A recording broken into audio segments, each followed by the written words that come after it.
ओम अज्ञानतिमिरान्धस्य ज्ञानञ्जनशलाकया चक्षुरुन्मिलितं तस्मै श्रीगुरुवे नमः। श्रीचैतन्यमनोभीष्टं स्थापितं येन भूतले स्वयं रूपकदा मह्यं ददाति स्वपदान्तिकं वन्देऽहं श्रीगुरु श्रीभूतपदकमलं श्रीगुरून् वैष्णवाचं श्रीरूपं साग्रजातं सगणरघुनाथान्वितं तं सजीवं साद्वैतं सावधूतं परिजनसहितं कृष्णचैतन्यदेवं श्रीराधाकृष्णपादान् सगणललिता श्रीविशाखान्विताश्च नारायणं नमस्कृत्यं नरं चैव नरोत्तमं देवीं सरस्वतीं व्यासं ततो जयमुदीरयेत्। सुन्वतां स्वकथा कृष्ण पुण्ये श्रवणकीर्तनं हृदयन्तस्तु हि भद्राणि विद्नोति सुरसतां नष्टप्रायेषु भद्रेषु नित्यं भागवत सेवया भगवती उत्तम श्लोके भक्तिर्भवति नैष्टिकी तदा रजस्तमो भावः कामलोभादेश्चेत् चेत् एतेन निरावृतं स्थितसत्त्वे प्रसिद्धति।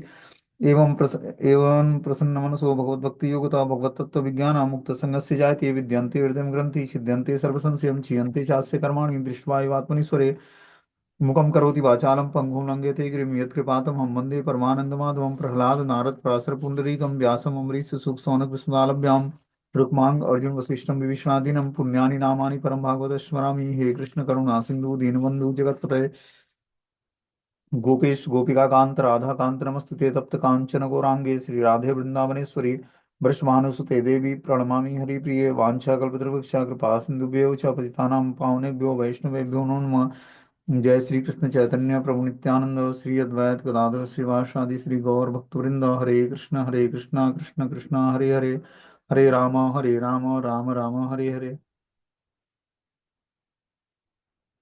तो इसमें आज हम लोग को श्रीमद् भागवतम का स्कंद संख्या 3 अध्याय संख्या 30 और श्लोक संख्या 7 नंबर पढ़ना है। टाइटल है भगवान कपिल देव द्वारा विपरीत कर्मों का वर्णन। बोलते हैं संध्य अहमान सर्वांग्य येषां मुद्य हनाधिनाम करोत्य विरतम मूढ़ो दुरितानि दुराशयम। यद्यपि वो चिंता से सदैव जलता रहता है तो भी ऐसा मूर्ख कभी ना पूरी होने वाली आशाओं के लिए सभी प्रकार के अनिष्ट कृत्य करता है जिससे वह अपने तथाकथित परिवार तथा समाज का भरण पोषण कर सके। तो हमने बताया था कि मनुष्य को अपने जीवन स्तर के प्रति इस प्रकार का संतोष अपने शरीर पत्नी घर संतान पशु संपत्ति और मित्रों के प्रति प्रगाढ़ आकर्षण के कारण ही होता है।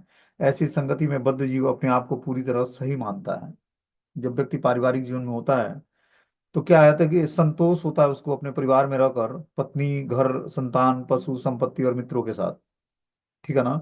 और बड़ा ही प्रगाढ़ आकर्षण होता है और वो पूरा सेटिस्फाई होता है उनके बीच में क्योंकि उसको भगवत ज्ञान नहीं है। ठीक है ना। तो उसको अपना वास्तविक जीवन मान लेता है। उसको लगता ही नहीं है कि कभी मृत्यु आएगी और क्या करेगी शरीर से आत्मा को निकाल कर और फिर जो है ले जाएगी और शरीर जो है डेड पड़ जाएगा। ठीक है ना। ऐसी संगति में बद्ध जीव अपने आप को पूरी तरह सही मानता है। उसको लगता ही नहीं है कि मैं गलत हूँ या कुछ गलत हो रहा है या फिर इसका परिणाम क्या होगा उसको कोई चिंता ही नहीं है क्योंकि उसने शारीरिक धरातल पर सारे कार्यों को कर कर अपने को सेटिस्फाई कर लिया है। जैसे मान लो कि शारीरिक धरातल पर व्यक्ति के पास पैसे हों। ठीक है ना।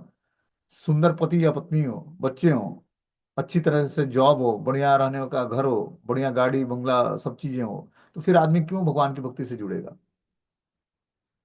ये तो इतना होने के बाद भी और जो उस पर भगवान की कृपा है वही व्यक्ति भगवान की भक्ति से जुड़ेगा। तो भगवान की भक्ति से जुड़ेगा क्यों उसको भौतिक भोग में ही आनंद आ रहा है। उसके पास पहले तो बुद्धि नहीं आएगी कि हमें भक्ति भी करनी है।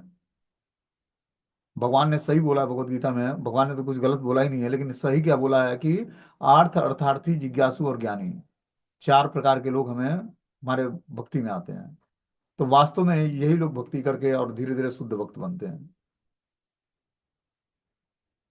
क्योंकि जिनको भगवान ने ऐश्वर्य दे रखा है वो तो ऐश्वर्य के मद में ही अपने को ही भूल जाते हैं कि मैं क्या हूं और भगवान को तो दूर की बात है जानना और समझना। वो अपने ही अस्तित्व को भूल जाते हैं कि मैं हूं कौन। क्योंकि कष्ट का अनुभव नहीं होता इस भौतिक संसार में। फर्स्ट क्लास जो है सब कुछ वेल मेंटेन हो तो फिर वो क्यों भक्ति करेगा फिर। भक्ति तो व्यक्ति वो करता है जिसको इस भौतिक संसार में कष्ट का अनुभव होता है रियलाइजेशन होता है कि ये संसार दुखा ले हमें। और ये तभी होगा रियलाइजेशन जब व्यक्ति भक्ति करेगा और तब जाकर उसको कष्टों का रियलाइजेशन होगा। नहीं तो कष्टों का रियलाइजेशन साधारण व्यक्ति को नहीं होगा। जो आराम से इंद्रिय तृप्ति में लगा है उसको तो कष्ट लगता ही नहीं है। उसको लगता है कि छोटे मोटे अगर जो उसके जीवन में चैलेंज आते भी हैं हॉस्पिटल जाना पड़े या बीमार होना पड़े चाहे तो वो सब चीजें तो मेडिसिन खा के ठीक हो जाएगा। ये सब तो जीवन में लगा रहेगा। जीवन एक संघर्ष है, उनके कहने का मतलब जीवन एक संघर्ष है। और जीवन संघर्ष किस लिए, ये नहीं पता है हमको, कि जीवन में संघर्ष भगवत प्राप्ति के लिए करनी है, न कि भौतिक इच्छाओं को तृप्त करने के लिए।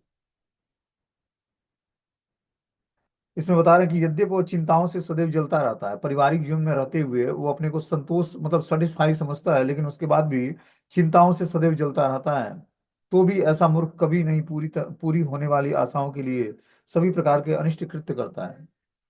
कभी ना पूरी होने वाली आशाओं के लिए, जो उसकी आशाएं होती हैं कि मैं सुखी हो जाऊंगा, परिवार, घर, पत्नी, संतान, पशु, संपत्ति, मित्रों के प्रति प्रगाढ़ आसक्ति, ठीक है ना, इसके लिए जरूरत से ज्यादा धन कमाने के लिए स्ट्रगल, संघर्ष, और वो पूरी आशा में होता है कि इस चीजों को करते हुए मैं पूर्ण रूपेण सेटिस्फाई हो पाऊंगा, इस आशा में वो कार्य करता है। बोलते हैं जिससे वो तथाकथित परिवार तथा समाज का भरण पोषण कर सके, इस कारण से वो कार्य करता है कि मैं अपने परिवार का भरण पोषण कर सकूं अच्छे तरीके से। बोलते कहा गया है कि आज के समय में जब कलयुग इतना प्रबल है कि प्रत्येक व्यक्ति माया के परिवार की झूठी भेंट स्वीकार करके चिंताओं से पूर्ण रहता है, ऐसे में एक महान साम्राज्य को चलाना उतना कठिन नहीं जितना कि एक छोटे परिवार को चलाना है। साम्राज्य चलाना आसान है, लेकिन छोटा परिवार चलाना बड़ा मुश्किल है। बता रहे हैं कि जब इस कलयुग का इतना प्रबल प्रभाव है कि जब व्यक्ति माया के परिवार की झूठी भेंट स्वीकार करके चिंताओं से पूर्ण होता है, तो ऐसे में एक साम्राज्य को चलाना उतना कठिन नहीं जितना कि एक छोटे परिवार को चलाना। हमारा परिवार माया जनित है, यह कृष्ण लोक के परिवार का विकृत प्रतिबिंब है। कृष्ण लोक में भी परिवार, मित्र, समाज, पिता, माता सब कुछ होते हैं, किंतु वे नित्य होते हैं। ऐसा नहीं कि भगवान के धाम में ये सब चीजें फैसिलिटी नहीं मिलेगी। वहां भी गोप ग्वाल सब होते हैं, गोपियां होती हैं, गैये होते हैं, सब कुछ होता है, स्त्री पुरुष सब कुछ हो, लेकिन उद्देश्य क्या है, भगवान की सेवा। ऐसा नहीं कि गोलोक में बस पुरुष ही पुरुष होते हैं या स्त्रियां ही स्त्री होती है, न पुरुष और स्त्रियां, कुछ नहीं, ऐसा नहीं है। वहां पर भी जो भौतिक संसार में सब कुछ दिख रहा है, भगवान जब इस धराधाम पर प्रकट हुए तो समस्त गोलोक को लेकर यहाँ पर प्रकट हुए। सारे देवी देवता, सारे ऋषि महात्मा जो है, गोपियां और ग्वाल बाल बन के आए। तो वातावरण वो जो वैकुंठ में, जो भगवान के ब्रज धाम, वृंदावन, गोलोक धाम में होता है, वही वातावरण इस धरती पर भी भगवान ने क्रिएट किया। तो जो वातावरण हमें दिखता है ब्रजधाम में, वो वातावरण भगवान के धाम में भी है उसी तरह का। तभी यहाँ पर उन्होंने प्रकाशित किया उस धाम को और लीलाएं संपन्न की। बता रहे हैं कि कृष्ण लोक में भी परिवार, मित्र, समाज, पिता, माता सब कुछ होता है और वह नित्य होते हैं। यहाँ पर हम हमारे शरीर में बदलते बदलते ही हमारे पारिवारिक संबंध बदल जाते हैं। कभी हम मनुष्य के परिवार में होते हैं, तो कभी देवताओं के परिवार में, कभी कुत्ते बिल्लियों के परिवार में। तो इस तरह से परिवार हमारा बदलता रहता है, ठीक है ना, शरीर परिवर्तन के साथ परिवार बदल जाता है। लेकिन यह कहा जाता है कि जब तक हम इस असत, क्षणभंगुर, अस्थायी समाज या परिवार से बंधे रहते हैं, तब तक हम चिंताओं से घिरे रहते हैं। चिंताओं से मुक्त होना है तो हमें क्या करना पड़ेगा, असत चीजों का त्याग करना पड़ेगा। असत चीजें हैं क्या, कि जो व्यक्ति भगवान की भक्ति से नहीं जुड़ा है उसका हमें एसोसिएशन नहीं करना है, मतलब असत संग का त्याग करना है। असत संग मतलब नॉन डिवोटी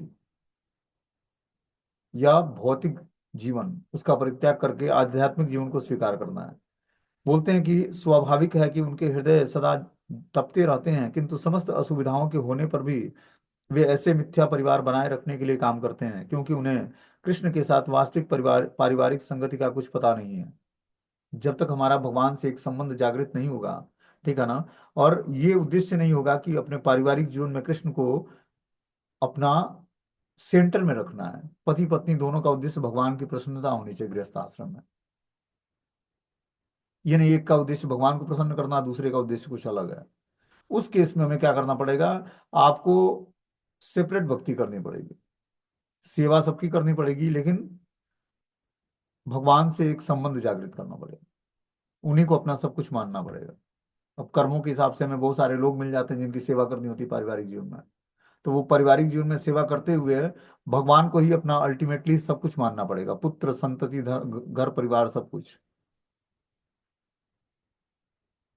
और वैसे कॉन्शियसनेस को डेवलप कर रही है तो भक्ति आपके लिए आसान हो जाएगी, पारिवारिक जीवन से भी आसान हो जाएगी। जो गृहस्थ पति पत्नी दोनों भक्त होते हैं उनसे भी आसान हो जाएगा, बस आपको कॉन्शियसनेस को संभाल के और भगवान में लगा देनी। तो इंडिविजुअल भक्ति और ज्यादा पावरफुल है, कि घर में बहुत सारे लोग क्रिटिसाइज करने वाले हैं, उसके बीच में आप अच्छे तरीके से भक्ति कर रहे हो तो आपको अलग ही आनंद आएगा। जो भगवान से छिपाकर जो भगवान की सेवा की जाती है उसमें अलग ही आनंद है, कि कोई देख न ले, न कोई जान न ले। तो उसमें भगवान और भगवान से रिसिप्रोकेशन होता है, आदान, और जल्दी व्यक्ति शुद्ध हो जाता है उसमें।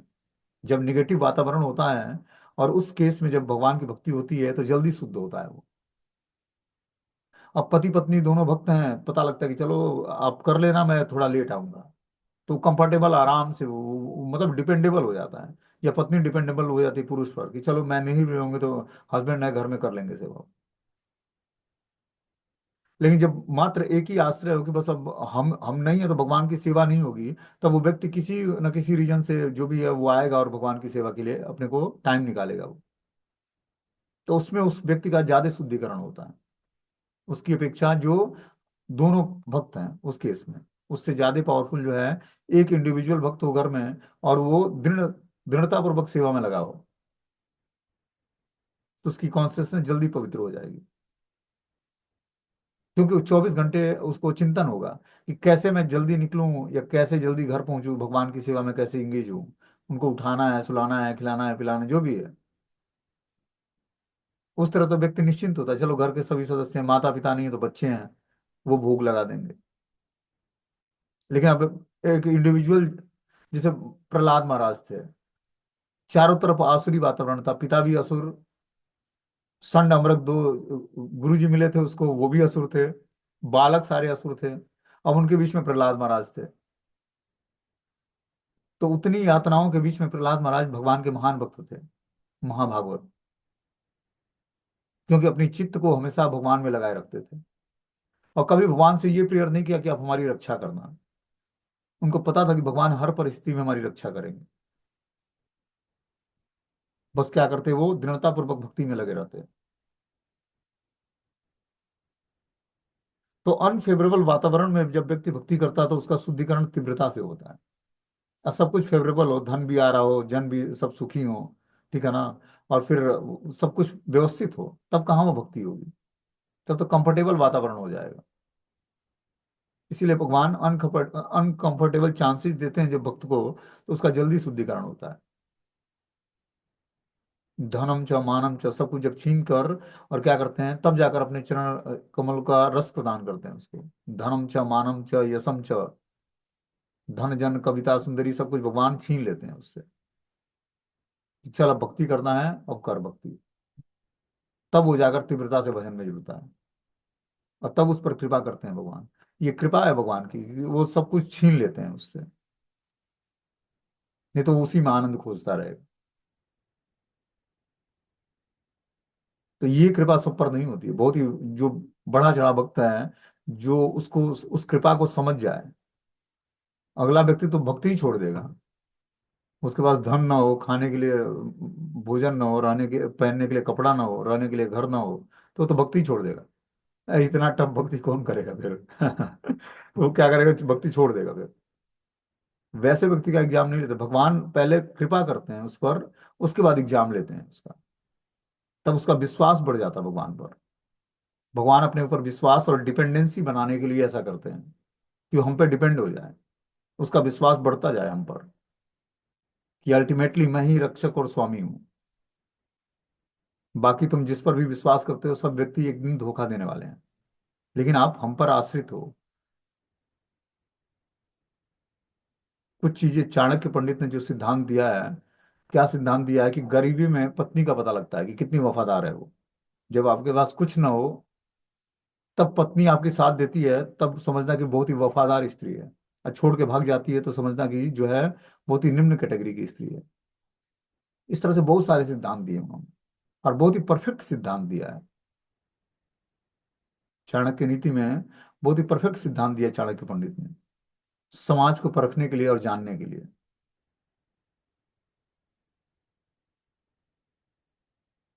तो जब आदमी के पास जब इस तरह के सिचुएशंस आते हैं, तब उसका भगवान पर और विश्वास बढ़ता जाता है,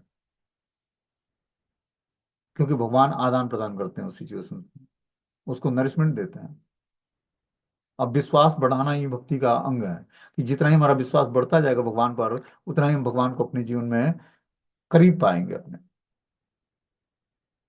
और हमारा दृढ़ विश्वास, दृढ़ निश्चय होता जाएगा भक्ति पर, कि भक्ति करके ही सारे कर्म कृत्य होने हैं, संपन्न होने हैं। जैसे व्यक्ति को लगता है कि चलो माला रास्ते में कर लेंगे, अभी ऑफिस के लिए निकल जाते हैं, लेकिन जब उस पर भगवान की कृपा होगी तो वो पहले माला शुरू करेगा, माला करके समाप्त कर लेगा, थोड़ा और पहले जग जाएगा। उसको लगता है थोड़ा और देर देर सो लेते हैं, रास्ते में माला हो जाएगी, बस में या ट्रेन में या जहां भी मेट्रो में खड़े होकर माला कर लेंगे, क्या समस्या है उसमें। तो उसको सोना जरूरी लगता है, लेकिन जब भगवान की कृपा होगी और उसको लगेगा कि नाम जप करना है, तो रात भर नींद नहीं आएगी, कि कब सुबह हो और मैं नाम जप करूं। ऐसे ऐसी चिंता तो भगवत कृपा से, गुरु कृपा से आती है।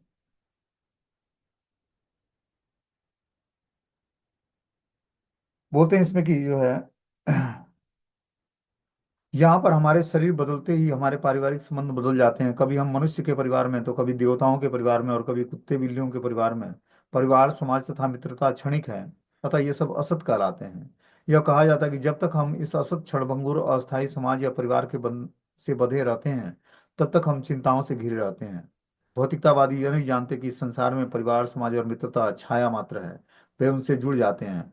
स्वाभाविक है कि उनके हृदय सदा तपते रहते हैं, किंतु समस्त असुविधाओं के होने पर भी वे मिथ्या परिवार बनाए रखने के लिए काम करते हैं।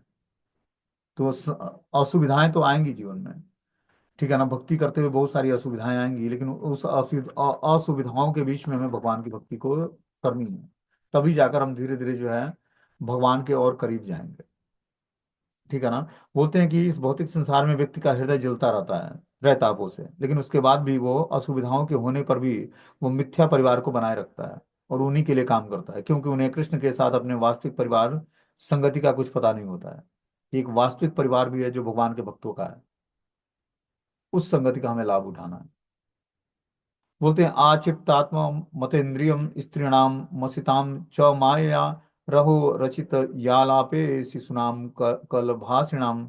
वह उस स्त्री को अपना हृदय और इंद्रियों दे बैठता है, जो झूठे ही उसे माया से मोह लेती है। वह उसके साथ एकांत में आलिंगन तथा संभाषण करता है, और अपने छोटे छोटे बच्चों की मीठी मीठी बोलों से मुग्ध हो जाता है। देखो, ये गृह आसक्त व्यक्ति का लक्षण बता रहे हैं कपिल देव भगवान, कि जो गृह आसक्त व्यक्ति है, जो घर में ही बना रहना चाहता है, वो क्या करता है, वो स्त्रियों को अपना हृदय और इंद्रियां दे बैठता है, और क्या करता है, झूठे ही उसे माया से मोह लेती हैं जो। वह उसके साथ एकांत में आलिंगन और संभाषण करता है, और अपने छोटे छोटे बच्चों की मीठी मीठी बोलियों से मुग्ध होता है। यह है परिवार आसक्त गृहस्थ का लक्षण बता रहे हैं। ये विपरीत कर्म के अंतर्गत सब आता है, भक्ति के विपरीत कर्म है सब ये। जब उसकी आसक्ति अपने पत्नी और छोटे तोतली बोली बोलने वाले बच्चों से होता है, तो वो भगवान की भक्ति कहाँ करेगा, वो तो उन्हीं के बीच में रमा रहेगा।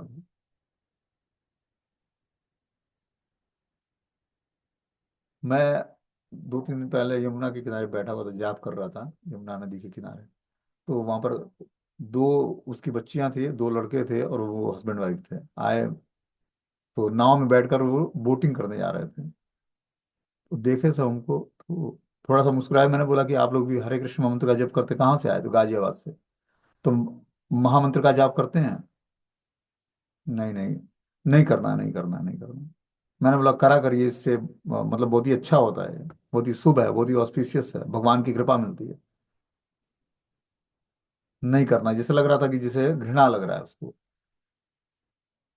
तो सभी के बस का नहीं भगवान का महामंत्र का जाप करना। वो आकर ब्रजधाम में घूम कर बोटिंग कर सकते हैं, पिकनिक बना सकते हैं, ठीक है ना, सब कुछ कर सकते हैं, लेकिन महामंत्र का जाप करना बहुत ही स्वीकृति चाहिए व्यक्ति को। और ये स्वीकृति पूरी जीवन भर बना रहे है, ये बहुत ही मुश्किल है। आप देखो, क्लास के माध्यम से बहुत सारे भक्त लोग जुड़ते हैं, 2-4 दिन 10 दिन सुनते हैं, फिर महामंत्र का जाप भी करते हैं शुरुआत में। लेकिन जब धीरे धीरे इंद्रिय तृप्ति की वासनाएं जब कंट्रोल होने लगती हैं, तो उनको लगता है कि ये तो जीवन बड़ा बहुत ही खतरनाक है, इसमें तो आनंद ही नहीं है। क्योंकि शुरुआत में आपको आनंद प्राप्त नहीं होगा, जब तक आपके पाप नष्ट नहीं होते हैं, तब तक ये महामंत्र आपको आनंद प्रदान नहीं करेगा। इसमें आपको टेस्ट नहीं आएगा, रस नहीं आएगा।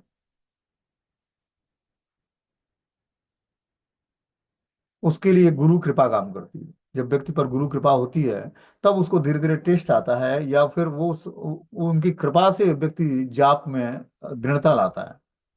जब तक दृढ़ता पूर्वक भजन नहीं करेगा, तब तक उसके पाप राशि नष्ट नहीं होंगे। अब पाप राशि नष्ट नहीं होंगे तो आनंद नहीं आएगा उसको। जपा उसको बड़ा लंबा मंत्र है। मैंने कितने को बताया, बोलते हैं बहुत लंबा मंत्र है, इसमें 16 अक्षर का ये। और इतने पाप कर्म हैं कि जो है, बोली उसकी जब महामंत्र का जाप करता है तो लड़बड़ाने लगता है, आधा स्क्रिप्ट हो जाता है उसमें से। हरे कृष्णा कृष्ण कृष्ण हरे हरे, तो उसमें हरे कृष्णा गायब हो गया। तो इतना आसान नहीं है भगवत भजन करना। और उसी में कुछ ऐसे शॉर्टकट मंत्र देने वाले लोग आ गए हैं। चलो कुछ नहीं करना तो राधे राधे कर ले बस, तो राधे राधे करने में उसको आसान है। अब वो कई जन्मों तक राधे राधे करेगा, कुछ होने वाला नहीं है, क्योंकि प्रामाणिकता नहीं है उसमें। हाँ, राधा कृष्ण का नाम मंगलकारी है। आपको फिर से हो सकता है मनुष्य जीवन मिल जाए या मंगल हो जाए, लेकिन जो महामंत्र है, जब तक व्यक्ति उसको जाप नहीं करेगा, तब तक वो भगवत प्राप्ति नहीं कर सकता। क्योंकि शास्त्रों के द्वारा प्रमाणिक जो सिद्धांत हैं, जो डॉक्टर दवा देता है तो क्या देता है, वो पहले अपने जो पढ़ा है उस अनुभव के रियलाइजेशन के आधार पर दवा देता है आपको, सिम्टम देखते हुए। तो भव रोग की औषधि ये महान हरि नाम है। ये शास्त्रों के द्वारा प्रमाणिक है। जब तक हम प्रमाणिकता भरा जीवन अपना स्वीकार नहीं करेंगे आध्यात्मिक, तब तक हमारे जीवन में कल्याण और मंगल होना नहीं है।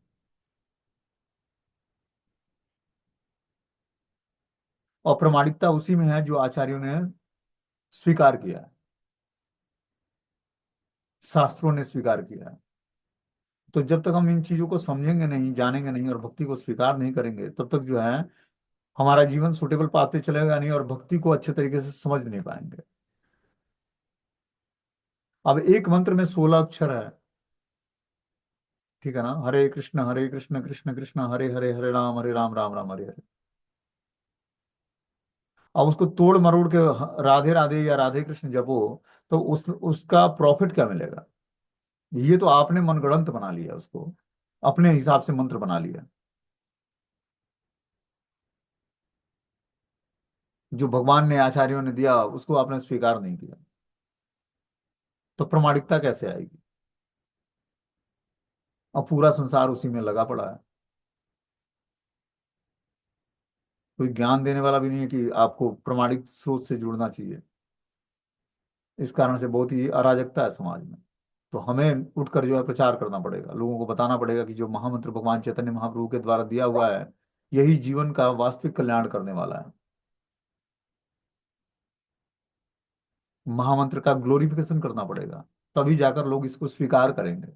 जैसे जैसे जैसे कलयुग का प्रभाव बढ़ता जा रहा है, व्यक्ति चाहेगा कि छोटे से वो बड़ा घर बनवा लेगा, बड़ी गाड़ी खरीद लेगा, लेकिन महामंत्र का बड़ा जाप नहीं कर सकता है। 16 से बहुत बड़ा है जी, इतना बड़ा मंत्र कौन जाप करेगा? वो भी आप बता रहे हो 16 माला करनी है। 16 माला में भगवान के 27,000 नाम होते हैं, जितना हम लोग श्वास लेते और छोड़ते हैं। एक श्वास के साथ भगवान का एक नाम, तब जाकर जीवात्मा धीरे धीरे लिबरेट होगा, पापों से छूटेगा वो। वैसे तो 64 माला जप करने को बताया गया है, लेकिन मिनिमम 16 माला जप करनी चाहिए, क्योंकि उतना ही हम व्यक्ति सांस लेता और छोड़ता है पूरे दिन, तो हर एक श्वास के साथ भगवान का नाम जुड़ गया। इस तरह से जब व्यक्ति करेगा, प्रमाणिक मंत्र का जाप करेगा, प्रमाणिक स्रोत से जुड़ेगा, तब उसका कल्याण होगा। भक्ति में अपना टाइम इन्वेस्ट कर रहा है, लेकिन सही स्रोत नहीं उसको हाथ लगा, इसलिए उसका कल्याण होना बड़ा मुश्किल है। बोलते माया के राज्य के भीतर पारिवारिक जीवन शाश्वत जीवन के लिए बंदी गृह के तुल्य है। बंदी गृह में बंदी के हथकड़ियां और बीड़ियां पड़ी रहती हैं, इसी प्रकार बद्ध जीव स्त्री के मनोहर सौंदर्य, उसके एकांत आलिंगन और प्रेम वार्ता से और छोटे छोटे बच्चों की मधुर वाणी से जकड़ा रहता है। इस तरह वह अपने वास्तविक स्वरूप को भूल जाता है। जब इस तरह का वातावरण होता है घर में, सुंदर पत्नी हो और छोटे छोटे बच्चे हों, ठीक है ना, तो उनके बीच में वो अपने वास्तविक स्वरूप को भूल जाता है, भगवान से अपने संबंध को भूल जाता है। अब उसके लिए क्या करता है? अहरनिश श्रम करता है, जबरदस्त स्ट्रगल। इस श्लोक में स्त्रीणाम और सीतानाम शब्द सूचित करता है कि स्त्री का प्रेम पुरुष के मन को विचलित करने के लिए है। वस्तुतः इस भौतिक जगत में प्रेम कहाँ, स्त्री तथा पुरुष दोनों ही अपनी अपनी इंद्रियों में तृप्ति में लगे रहते हैं। इंद्रिय तृप्ति के लिए स्त्री झूठा प्रेम उत्पन्न करती है और मनुष्य इस झूठे प्रेम के मुग्ध होकर अपने वास्तविक कर्म को भूल जाता है। तो ये भौतिक संसार का जो आकर्षण है स्त्री पुरुष का, इसके बारे में भगवान कपिल देव बता रहे हैं कि जो ये स्त्री पुरुष का आकर्षण है, इसी के कारण व्यक्ति जो है अपने वास्तविक कर्म को भूल जाता है। जो उसका वास्तविक धर्म है भगवान की सेवा, वो सोचता है कि मैं स्त्री को प्रसन्न कर लूंगा उसकी सेवा करके, और स्त्री सोचती है मैं पति को प्रसन्न कर लूंगी उसकी सेवा करके। और होता क्या है, दोनों में से कोई नहीं प्रसन्न होता है, क्योंकि दोनों का उद्देश्य भगवान को प्रसन्न करना नहीं है। जब दोनों का उद्देश्य भगवान को प्रसन्न करना होगा, तब जाकर दोनों सेटिस्फाई होंगे, क्योंकि सेटिस्फेक्शन तो परमात्मा देते हैं जो हृदय में बैठे हैं। बोलते हैं घर में स्त्री तथा प्रेम तथा बच्चों की बोली उसे सुरक्षित बंदी बना देती है, और इस तरह वो अपना घर छोड़ नहीं पाता है। वैदिक भाषा में ऐसे व्यक्ति को गृहमेधी कहलाता है, जिसका अर्थ है जिसके आकर्षण का केंद्र बिंदु घर है।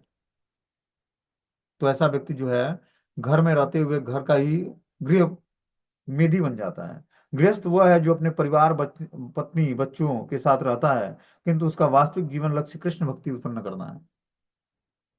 तो जो ऐसा व्यक्ति है जिसके जीवन का उद्देश्य क्या है, कृष्ण भक्ति उत्पन्न करना है, वो अपने परिवार बच्चों के साथ रहते हुए भी कृष्ण भक्ति उत्पन्न करता है।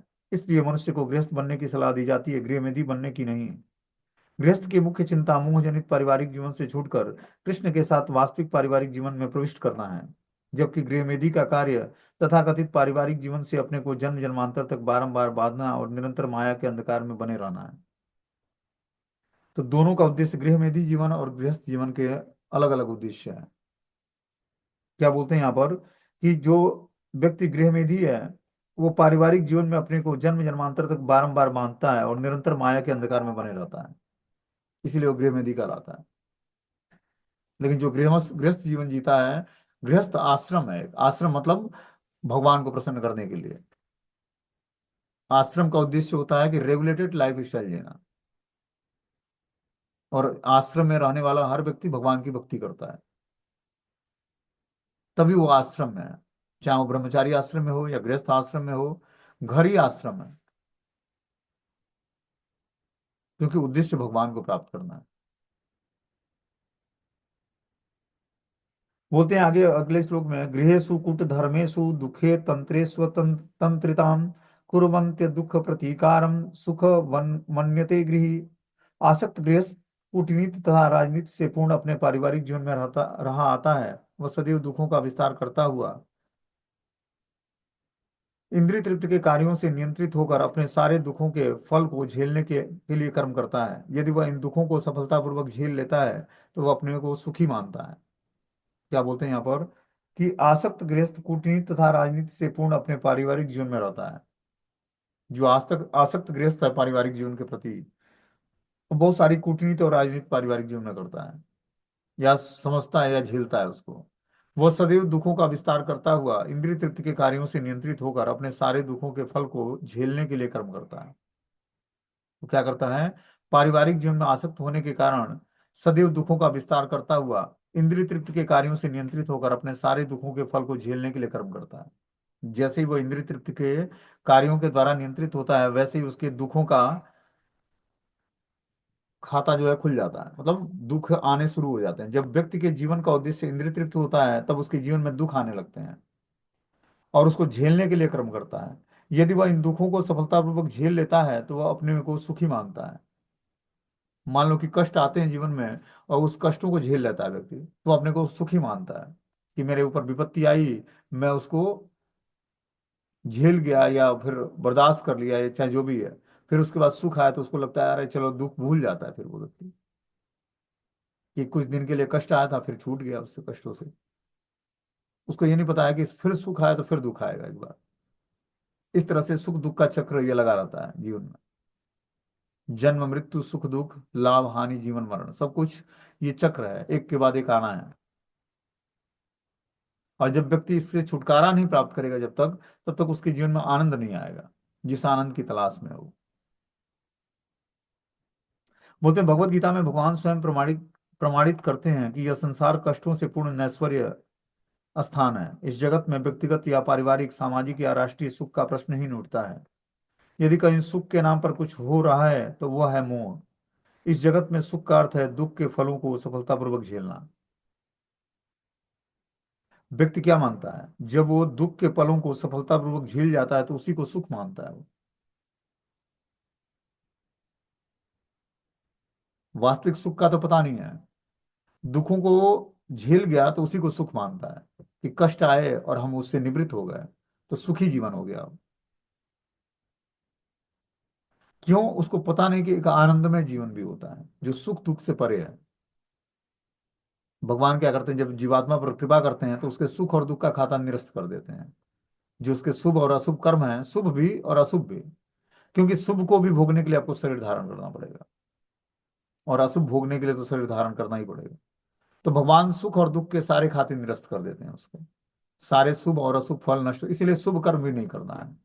तालाब खुलवाना, हॉस्पिटल बनवाना, कपड़े बांटना, रोटी खिलाना किसी को, ये सब कर्म नहीं करना है। ये सब बंधनकारी है मनुष्य जीवन के लिए। अब क्या करना है? बस ऐसे कर्म करना है जो भगवान को प्रसन्न करने के लिए हो। ऐसा कर्म आपको भजन करने देगा, भक्ति करने देगा, आपको स्वीकृति प्रदान करेगा।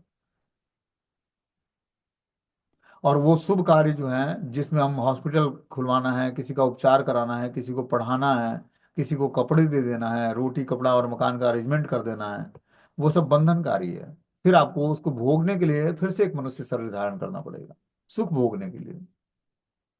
जैसे दुख भोगने के लिए शरीर धारण करना पड़ता है, उसी तरह सुख भोगने के लिए भी शरीर धारण करना पड़ेगा। और इस तरह से जीवात्मा जन्म जन्मांतर में फंसा होता है। उसको लगता है कि सुख कार्य ही, अब वो धाम की भी यात्रा करता है तो शुभ कार्य करने के लिए करता है। धाम यात्रा मतलब प्रॉपर निर्देश में आकर हमें धाम की यात्रा करनी चाहिए, परिक्रमा करना है। और जो है जो भी चीजें करते हैं, भगवान के दर्शन करने हैं, प्रॉपर गुरु परंपरा को प्रणाम करते हुए, उनसे कृपा की याचना करते हुए, तब आपके सारे कर्म जो है भक्ति में होंगे। इसको बहुत ही बारीकी से समझना पड़े, भक्ति क्या है और शुभ और अशुभ कर्म क्या है। मैं गया था जी ब्रज धाम में, सारी परिक्रमा करके आऊँ, आपको बताने की क्या जरूरत है? बताते ही हमारे सारे भक्तिमय कर्म शुभ कर्म में बदल जाते हैं।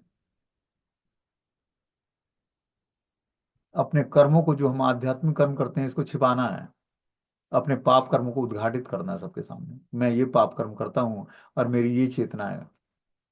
जो हम भक्तिमय कार्य करते हैं उसको छिपा के रखना है, उसको बस अपने गुरु से बताना है। नहीं तो वो आपको शुभ फल देगा, आपको सबको बताओगे तो। और न किसी को नहीं बताओगे, बस अपने मेंटर को, जिससे जिसके प्रॉपर गाइडेंस में हम रहते हैं, उनसे पूछ के जाएं और उनको बताएं। वो आपको भक्ति में स्वीकृति प्रदान करेगा, भक्ति करने के लिए आपके लिए फेवरेबल चांस देगा वो। वही कर्म है। आपने सबको बता दिया तो शुभ कर्म बन गया आपका। चाहे आप ब्रज धाम की यात्रा करते हो या कहीं की भी यात्रा करते हो, आपने पूरा गांव नगर में बता दिया कि भाई मैं चारों धाम परिक्रमा कर गया हूँ, वो शुभ फल बन गया। अब वो आपको भक्ति पर कार्य नहीं में काउंट नहीं होगा, क्योंकि भक्ति जो है क्या है, हृदय से हृदय का ट्रांसफॉर्मेशन है। ये बताने के लिए नहीं है, ढिढोरा पीटने के लिए नहीं कि हमने भक्ति में बहुत सारे कर्म किए हैं ऐसे, तब जाकर इसी स्थिति को प्राप्त किया हमने। भक्ति छिपाने की स्थिति है, छिपा कर करने वाली बात। ज्ञान को और भक्ति को जब तक व्यक्ति छिपा के नहीं रखेगा तब तक वो सुरक्षित नहीं रहेगा। ज्ञान को पूछने पर विस्तार कर, मतलब प्रचार करना है तब, नहीं तो उस तरह हमने बिना मतलब के नहीं बोलना है। चाहे आप कितना भी नॉलेजेबल हो, कितना उस शास्त्र के अच्छे प्रवक्ता या बोलने वाले हो, मूर्खों के बीच में शास्त्रों का उद्घाटन नहीं करना। शास्त्रों का उद्घाटन भक्तों के बीच में किया जाता है, जहाँ भक्त लोग होते हैं, तब वो शास्त्रों के अर्थ को समझेंगे और जानेंगे। बता रहे हैं यहाँ पर कि जो है, मानव समाज की बात छोड़ दें, निम्न पशुओं, पक्षियों, मधुमक्खियों का समाज तक भोजन, शयन तथा संभोग की शारीरिक आवश्यकताएं चतुराई चतुराई से पूरी कर लेती है। मानव समाज में राष्ट्रीय स्तर पर या व्यक्तिगत स्तर पर स्पर्धा चलती है, और इससे सफलता होने के प्रयास में सारा मानव समाज कूटनीति से भर जाता है। किंतु हमें स्मरण रखना चाहिए कि सारी कूटनीति और जीवन संघर्ष में सारी बुद्धि के होते हुए भी सारी वस्तुएं परमेश्वर की इच्छा होने पर क्षण भर में समाप्त हो जाती हैं। फलतः इस संसार में सुखी बनने के हमारे सारे प्रयास माया द्वारा प्रदत्त छल मात्र हैं, जो माया के द्वारा प्रदान की गई लालसाएं हैं, लालच है कि इस कारण से तुम सुखी नहीं हो पा रहे हो, ये करो और सुखी हो जाओ। माया अलग अलग टिक्स भेजती है व्यक्ति के पास, उसको फॉलो करके वो सुखी होना चाहता है। लेकिन जब तक वो सुख के वास्तविक स्रोत से नहीं जुड़ेगा, परमानंद से, तब तक उसको परमानंद आएगा नहीं। माया उसको परमानंद नहीं देगी। माया क्या करेगी, इस भौतिक संसार में उसको बांध के रखेगी फिर से।